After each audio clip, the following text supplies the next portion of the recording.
Subscribe कीजिए हमारे YouTube channel AR3 coaching classes को और बेल आइकॉन को प्रेस करो ताकि लेटेस्ट वीडियो की नोटिफिकेशन सबसे पहले पा सकें। हेलो स्टूडेंट, मैं राजकुमार आपका AR3 कोचिंग क्लासेस में स्वागत करता हूं और आज मैं लेकर के आया हूं क्लास 10th की साइंस जिसमें हम अध्याय फर्स्ट को लिया है। अध्याय फर्स्ट रासायनिक अभिक्रियाएं एवं समीकरण। ठीक है, रासायनिक अभिक्रियाएं एवं समीकरण। और ये क्लास 10th की साइंस है जिसमें हम पढ़ेंगे आज भौतिक तथा रासायनिक परिवर्तन। भौतिक तथा रासायनिक परिवर्तन, फिजिकल एंड केमिकल चेंजेस। और ये पार्ट 1 वीडियो लेक्चर है क्लास 10th की साइंस का। तो सभी बच्चे हमारे चैनल से जुड़ जाएं क्योंकि यहाँ पर आपको मिलेगा इंग्लिश की क्लासें मिलेंगी और साइंस की और मैथ्स की, जो कि एक सुपर कंटेंट के साथ होगी। कंटेंट और क्वालिटी में कोई कमी नहीं होगी यहाँ पर। ठीक है, तो आप अच्छे से, और NCERT बेस्ड होगा सिलेबस, तो इसलिए हम पार्ट को स्टार्ट कर रहे हैं अब। ठीक है, रासायनिक अभिक्रियाएं एवं समीकरण, और इस चैप्टर का ये इंट्रोडक्शन स्टार्ट हो रहा है। तो देखिए, हमारे चारों ओर घटित परिवर्तन प्रकृति का नियम है। यानी हमारे चारों ओर हम रोजमर्रा की जिंदगी में क्या दिखते हैं, कोई ना कोई परिवर्तन या चेंजेस होते रहते हैं, और ये चेंजेस प्रकृति के द्वारा घटित होते हैं।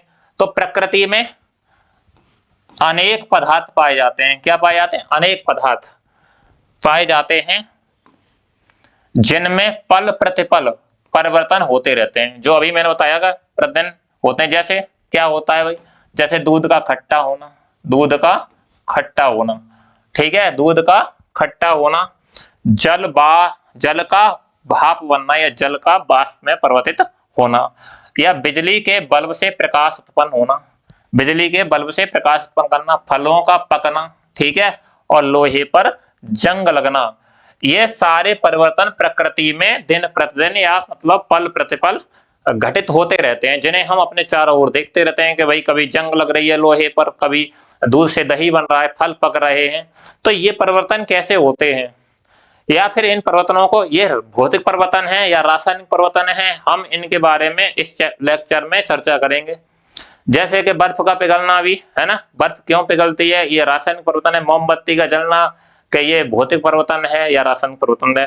तो आज आप इस वीडियो लेक्चर में ये पता करना सीख जाओगे कौन भौतिक परिवर्तन है और कौन रासायनिक परिवर्तन है। ठीक है, तो वैज्ञानिक इन सभी परिवर्तनों को 2 मुख्य भागों में वर्गीकृत करते हैं, और वो 2 मुख्य भाग कौन से हैं? पहला है भौतिक परिवर्तन और दूसरा है रासायनिक परिवर्तन।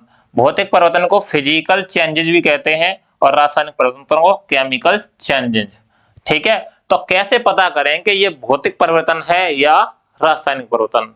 ठीक है, क्योंकि कभी कभी बोर्ड एग्जाम में 1-2 नंबर का बहुविकल्प भी पूछ लेता है इस चीज से कि भौतिक परिवर्तन है कि रासायनिक परिवर्तन है, तो आप वहां पर बता देंगे। ठीक है, और यहाँ पर डीपली स्टडी कराई जाती है इस चैनल पर, तो इस चैनल से अवश्य जुड़े रहें और वीडियो को ज्यादा से ज्यादा लाइक तथा शेयर करें, जिससे सभी छात्रों को अच्छा कंटेंट प्राप्त हो जाए और वो अपनी शिक्षा के लिए बेहतर एजुकेशन पाने के लिए चैनल से जुड़ जाएं। इतना ही आप सहयोग करें हमारे साथ। ठीक है, बाकी आपके लिए कंटेंट और क्वालिटी में कोई कॉम्प्रोमाइज नहीं किया जाएगा। ठीक है, चाहे आपको पेड कोर्स खरीदने की कोई जरूरत नहीं है। अब आप हमारे चैनल से जुड़िए और फुल कंटेंट मिलेगा, जो पेड कोर्स बेचते हैं उनसे भी बढ़िया। ठीक है, तो पढ़ते हैं भौतिक परिवर्तन। भौतिक परिवर्तन जिसे फिजिकल चेंजेस कहते हैं। ठीक है, फिजिकल चेंजेस। आखिर ये भौतिक परिवर्तन क्या होता है? ठीक है, जैसे भौतिक परिवर्तन देखो, बर्फ का पिघलना, ये आप देखते हो एक भौतिक परिवर्तन है। जल का उबलना भौतिक परिवर्तन है। यहाँ ब्रेकिंग गिलास टूट रहा है, ये भी भौतिक परिवर्तन ही है। यहाँ चॉपिंग बोर्ड का मतलब लकड़ी काटना या कतरना। ठीक है, और फोल्डिंग पेपर का मोड़ना, ये सारे जो परिवर्तन आप देख रहे हो, ये सब अंडे का तोड़ना भौतिक परिवर्तन है। कैसे पता करेंगे ये भौतिक परिवर्तन है? तो देखिए, भौतिक परिवर्तन क्या होते हैं। यह वे परिवर्तन है जिसमें केवल वस्तु की भौतिक अवस्था में परिवर्तन होता है। बर्फ की भौतिक अवस्था में परिवर्तन हो रहा है। जैसे कि इसमें देखो बर्फ पिघल रही है, बर्फ अभी किस में, ठोस अवस्था में, और किस में जा रही है, द्रव अवस्था में। बर्फ जब पिघलती है तो लिक्विड बनता है, लिक्विड मतलब जल बनता है, तो जल द्रव अवस्था में होता है। और जल, जल का क्या होगा, जल को भाप, जल वाष्प में परिवर्तित हो जाता है हीट लेकर के।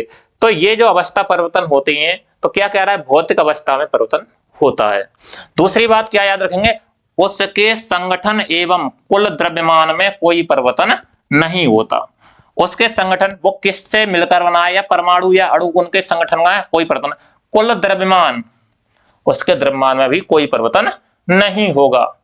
परिवर्तन से कोई नई वस्तु के केवल भौतिक गुण, परिवर्तन होगा तो उसमें कोई नई वस्तु के केवल भौतिक गुण, जैसे रंग बदल सकता है, आकृति बदल सकती है, आकार बदल सकते हैं या बदल जाते हैं, ठीक है। लेकिन ऐसा नहीं कि कोई नई वस्तु बन जाए, ठीक है। लेकिन उसका रंग है और क्या आकार है और आकृति, यही बदल सकते हैं, लेकिन उसके गुण परिवर्तित नहीं होते हैं, ठीक है। तो याद रहेगा, जैसे शक्कर, ठीक है, शक्कर चीनी समझ लीजिए, शक्कर को क्या चीनी भी लिख सकती हो, ठीक है, शक्कर मतलब चीनी।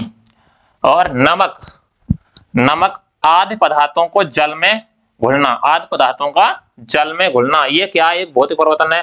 गंधक का पिघलना, गंधक का पिघलना, और बिजली के बल्ब का जलना तथा बुझना, ये सभी क्या है, भौतिक परिवर्तन हैं। और भी भौतिक परिवर्तन के उदाहरण आप इमेज में देख सकते हो, जैसे बर्फ पिघल रही है ना, और जल उबल रहा है, तो ये अवस्थाएं परिवर्तित हो रही हैं, नहीं हो रही हैं, ठीक है। और ब्रेकिंग ग्लास, ग्लास टूट गया, तो ये भी क्या है, भौतिक परिवर्तन है। और चॉपिंग बोर्ड मतलब लकड़ी काटना, और कागजों को मोड़ना, तो कागज अभी इधर उधर डले थे और उनको मोड़ देंगे, तो एक स्थिति में या एक स्थिति में रख दोगे तो आपके तैयार वो एक अलग अवस्था में दिखने लगेंगे, तो केवल अवस्था परिवर्तन हो रहा है। ब्रेकिंग एग, ये जाता है उदाहरण पूछा जाता है कि अंडे का टूटना, तो अंडे का टूटेगा तो कवच तो टूटेगा, तो कौन सा परिवर्तन हुआ, भौतिक परिवर्तन। अब भौतिक परिवर्तन क्लियर हो गए भाई। तो अब दूसरे प्रकार के परिवर्तन है हमारे रासायनिक परिवर्तन, डाल लीजिए हेडिंग भी, रासायनिक परिवर्तन, केमिकल चेंजेज, केमिकल चेंजेज, ठीक है। रासायनिक परिवर्तन में नया पदार्थ उत्पन्न होता है, यानी क्या बनेगा, नई वस्तु या नया पदार्थ। सदैव याद रखो, रासायनिक परिवर्तन में नए पदार्थ का निर्माण होगा, जिसका रासायनिक संगठन मूल पदार्थ के संगठनों से बिल्कुल भिन्न होगा। लेकिन वहां पर क्या कहा गया कि रासायनिक संगठन बिल्कुल, रासायनिक संगठन तथा कुल द्रव्यमान बराबर रहेगा। लेकिन यहां पर क्या कह दिया भाई, रासायनिक संगठन मूल पदार्थ के संगठनों से बिल्कुल भिन्न होगा। जैसे मैग्नीशियम, जैसे मैग्नीशियम का जलना, लोहे पर जंग लगना, ठीक है, लोहे पर जंग लगना, और दूध का दही बनना, ये उदाहरण किसके हैं, हाँ भाई ये उदाहरण किसके हैं, रासायनिक परिवर्तन के, ठीक है। रासायनिक, इस प्रकार के परिवर्तन स्थायी होते हैं। कैसे होते हैं, स्थायी। और वो कैसे थे, अस्थायी। अरे तुमने बर्फ को पिघलाया और फिर उससे जल में, और जल से फिर बर्फ बना सकते हो, लेकिन क्या आप ये कर सकते हो क्या कि लोहे पर जंग लग जाए, अब जंग से फिर लोहा पुनः उस तरह का कर सकते हो, नहीं कर सकते। या दूध से दही बन गया, तो क्या दही से दूध बना सकते हो, नहीं ना। तो ये परिवर्तन कैसे होते हैं, स्थायी होते हैं। जैसे कंबुशन, इसका मतलब है दहन, आग का जलना। आग का जलना कैसा परिवर्तन है, एक रासायनिक परिवर्तन है। और रोटिंग, फल का पकना भी कैसा परिवर्तन है, एक रासायनिक परिवर्तन है। रस्टिंग, रस्टिंग मतलब जंग लगना, देखो लोहा है उस पर जंग लग रही है। और एक और है इधर डाइजेशन, पाचन की क्रिया होती है, पाचन की क्रिया होती है, तो विभिन्न एंजाइम तथा अभिक्रिया करते हैं, जिसमें क्या होता है, रासायनिक चेंजेज होते हैं, ठीक है। और जैसे यहां पर देखिए, ये मैग्नीशियम रिबन का जलना या मैग्नीशियम का जलना, तो मैग्नीशियम ऑक्साइड की उपस्थिति में, ठीक है, 2MgO बना रहा है मैग्नीशियम ऑक्साइड। देखो मैग्नीशियम को जला रहा है, ये एक तुम्हारा चिमटा है, और ये क्या है, स्प्रिट है, और ये आग जल रहा है फीते से। तो यहाँ मैग्नीशियम रिबन ले लिया है और वो जल रहा है, उसकी ऑक्साइड कैसा, सफेद रंग का जल रहा है। तो पूछ लेता है कभी कभी प्रश्न किस तरह का जलता है, ठीक है।